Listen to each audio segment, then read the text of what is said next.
Yes, so we have Rohit Bhatt, all in rank 22, CA intermediate student. सारे बच्चों को video last तक देखना चाहिए. Congratulations Rohit Bhatt and Thank you. for securing all in rank 22, especially 86 marks in my paper that is law. बहुत बहुत बधाई हो. Thank you, sir. तो रोहित अपने बारे में पहले बताइए, कहाँ से हैं आप और हमसे क्या सब्जेक्ट लिया था? हेलो एवरीवन, मैं दिल्ली से हूँ और मैंने सर से CA inter paper number 2 corporate and other laws का लिया था. Great great awesome. Total marks कितना है रोहित आपका? 625. 625. So those who are watching, अपना टारगेट स्कोर जो है अगर आप 600 के आसपास रखते हैं तो आपका मेरिट लिस्ट में नाम आ जाएगा. 625 तो है, 22 है, 50 रैंक दिया गया है. और हमारे यहाँ से भी रिजल्ट बहुत ही अच्छा हुआ है. रोहित का 86 है लॉ में, मेरे ख्याल से सेकंड हाईएस्ट होगा मेरे यहाँ से, क्योंकि फर्स्ट हाईएस्ट जो मेरे को अभी तक सुनने में आया वो 91 है. ठीक है, बट उसका रैंक नहीं है उस बच्चे का, मतलब बाद बाकी सब्जेक्ट में उसने क्या ही किया होगा रे बाबा. और रोहित का 86, amazing marks, amazing. I am so proud of you कि कॉर्पोरेट एंड अदर लॉ में तुमने 86 लेकर के आया है. ठीक है, नॉर्मली थ्योरी पेपर हॉन्ट करता है सबको. तो सर अपना एक्सपीरियंस बताओ.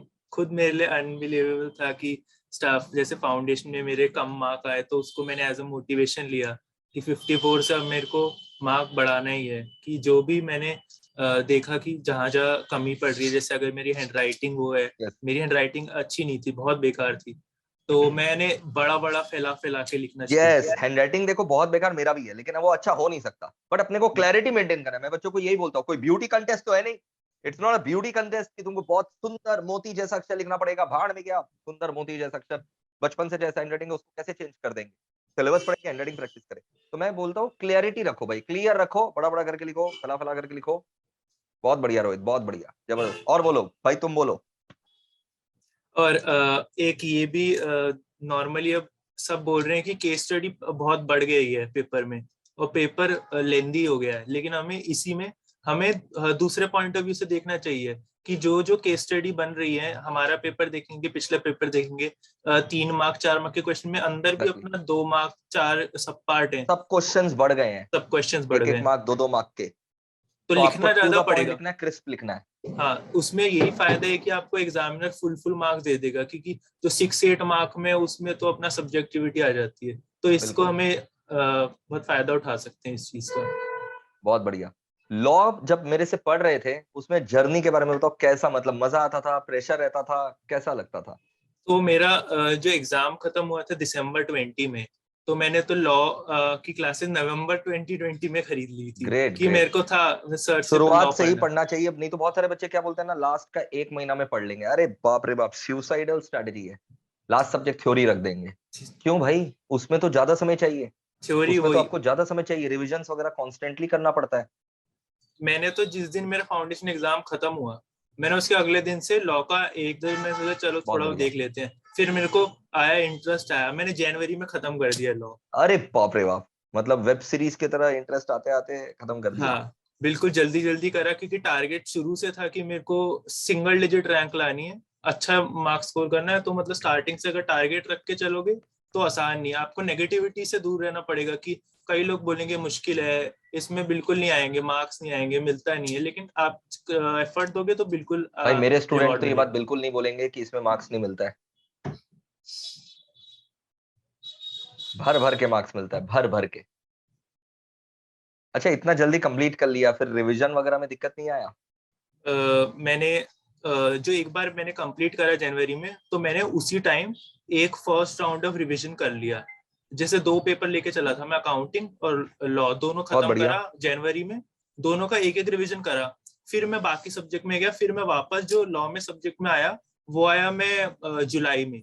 तो मेरे को बहुत बढ़िया. पहले बारी थोड़ा मैं डायरेक्टली अगर मैं बुक खोल के बैठता कि तब अब दिक्कत यार ये आता. याद नहीं आ रहा, तो मैंने वो फिर कभी देखा पॉसिबल उसको, नहीं है. फिर उसको रीड करा, फिर आता है हाँ ये बताया था, ये पढ़ा था.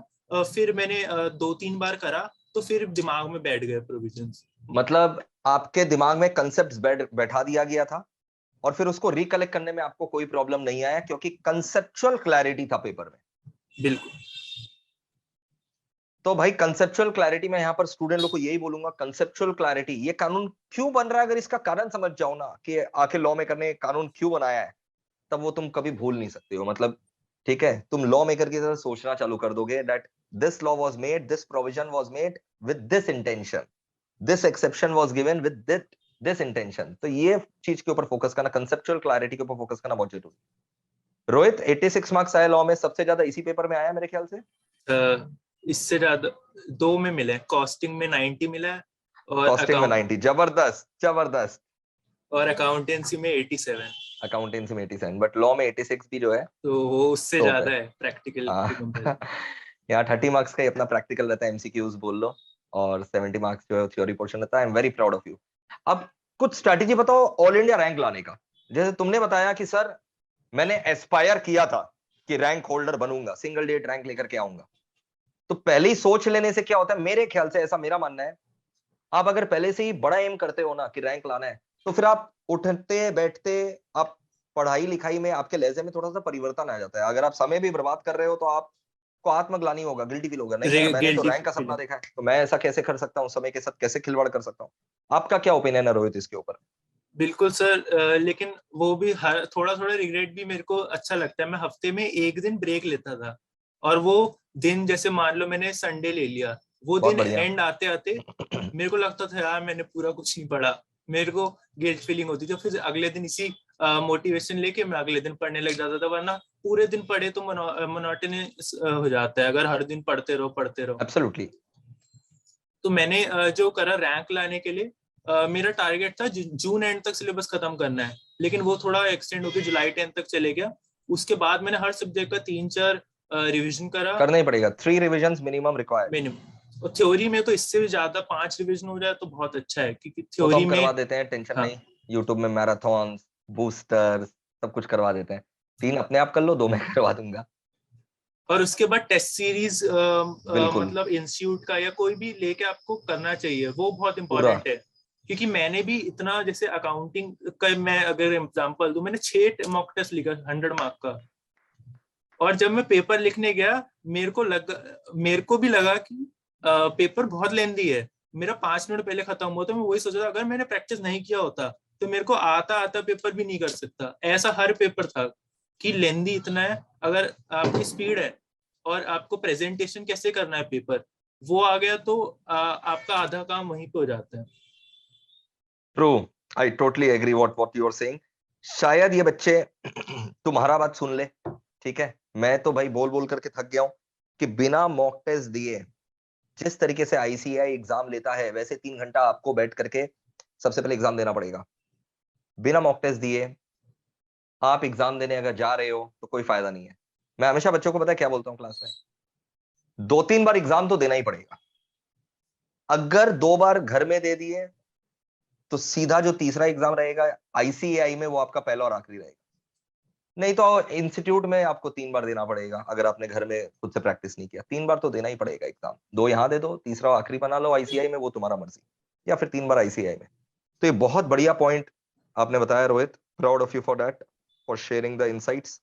एंड जब ट्यूशंस पढ़ते थे उस समय क्या अप्रोच रहता था, ट्यूशंस के साथ साथ ही वो वाला चैप्टर कंप्लीट कर लेते थे, मतलब सेल्फ जैसे स्टडी बीच टाइम में रहता था। एक मैंने लेक्चर कर लिया, तो मैं साथ में उसको, कभी कभार मैं बीच में लेक्चर रोक के जो सर आपने समझाया मैं उसको उसी समय पढ़ लेता था। फिर बाद में तो थोड़ा देख लिया, फिर जो फुल रिवीजन करने में फर्स्ट ही टाइम में कर रहा था तब बिल्कुल डिटेल्ड कि जिसमें लर्न भी करना है रिवीजन, तब वैसे किया मैंने। बहुत बढ़िया। ये क्लीशे क्वेश्चन है, बट अगर मैं नहीं पूछूंगा तो स्टूडेंट्स मेरे को बोलेंगे आपने पूछा नहीं। क्लीशे क्वेश्चन है, कितना नंबर ऑफ आवर्स जो है पढ़ना ऑप्टिमम रहता है। ऐसे तो पता है 10 घंटा में जिसका जो काम होता है वो 4 घंटा में भी कर सकता है, बट तुमने क्या किया, प्रोडक्टिव आवर्स जो है मैंने ड्यूरिंग ट्यूशंस कितना देर पढ़ा, और फिर जब सेल्फ स्टडी रिवीजन का टाइम आया तब कितना देर पढ़ा। मैंने एक्चुअली काउंट नहीं करा कि कितने आवर्स पढ़ा है। मेरा बस ये था, मेरा जो टारगेट है वो होना चाहिए। तभी भी मैं रफली बोलूँ तो मैं 8 घंटे से ज्यादा कभी नहीं पढ़ता था। ऐसा नहीं है एग्जैक्टली। कि मैं एक ही दिन में 20 घंटे, कई लोग बोलते 20 घंटे पढ़ लो। इससे अच्छा वो कांस्टेंट एफर्ट आप थ्रू आउट द ईयर या जो भी आपका स्टडी पीरियड है उसमें लगाना है। और बिल्कुल एंड जो डे होता है उसमें तो आपको एब्सोल्युटली काफी ज्यादा पढ़ना पड़ता है।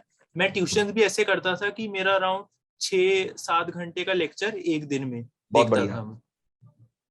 बहुत बढ़िया।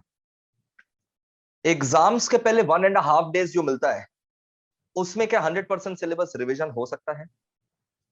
यस सर, मैं तो उसमें भी 1.5 days में, जो जिस दिन पेपर खत्म होता था, मैं उस दिन आके पूरा चिल करता था। उस दिन मैं रात तक आराम से यूट्यूब देखता था, सो जाता था। अगले दिन सुबह 5 बजे उठ जाओ।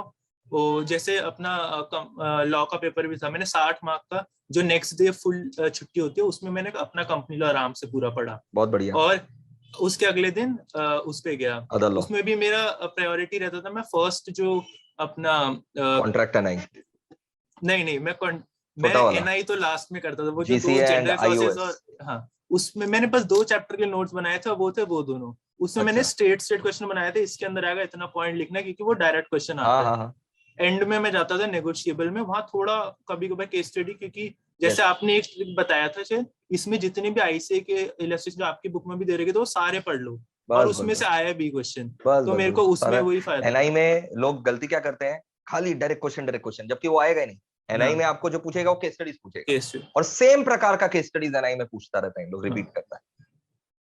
एचआईडीसी से तो आना ही आना है हम्म। जो क्वेश्चन है, और जबरदस्त। एक और बात मैं करना चाहूंगा, कई वो कि बहुत ज्यादा एम्फोसिस आपका सेक्शन पे भी, ऐसा जरूरी नहीं है कि आपने नहीं लिखा। मैं 2-3 चैप्टर पे सेक्शन नंबर लर्न करके लिखा है, बाकी में मैंने सेक्शन नहीं लिखा है, कोट किसमें, नहीं करा कंपनी है। लॉ का बात कर रहे हो कि अदर लॉ का बात कर रहे हो? अदर पहले लॉज में तो मैं अदर लॉज में तो एक करना सेक्शन पॉसिबल नहीं है, टू बी वेरी पॉसिबल ही नहीं ऑनेस्ट। है। हाँ, सौ बस सौ एक डेढ़ डेढ़ सेक्शन सौ 8 और सेक्शन खाली सेक्शन 5 9। नंबर के लिए, अदर हाँ लॉ में इट्स नॉट पॉसिबल, 5 हाँ, से 10 नंबर के लिए। मैं कंपनी लॉ में भी एक कंपनी ऑडिट के लिए मैंने वो सेक्शन लर्न करे थे, और हाँ, एक प्रोस्पेक्टस या ऐसे, बाकी मैंने इम्पोर्टेंट बिल्कुल चैप्टर्स के याद सेक्शन। किए थे। यस। बहुत बढ़िया, और फिर भी 86 मार्क्स, वो भी जबरदस्त। सर 6 मार्क का मेरा उस समय पता नहीं क्या हुआ, वो 6 मार्क का मैंने बना के लिखा। हे ठीक है, भगवान। 1-2 मार्क का एमसीक्यू गलत हुआ, चलो उस तभी समय भी जो इतना है, मिल जो गया। हीट ऑफ द मोमेंट में नहीं याद आता है। हाँ।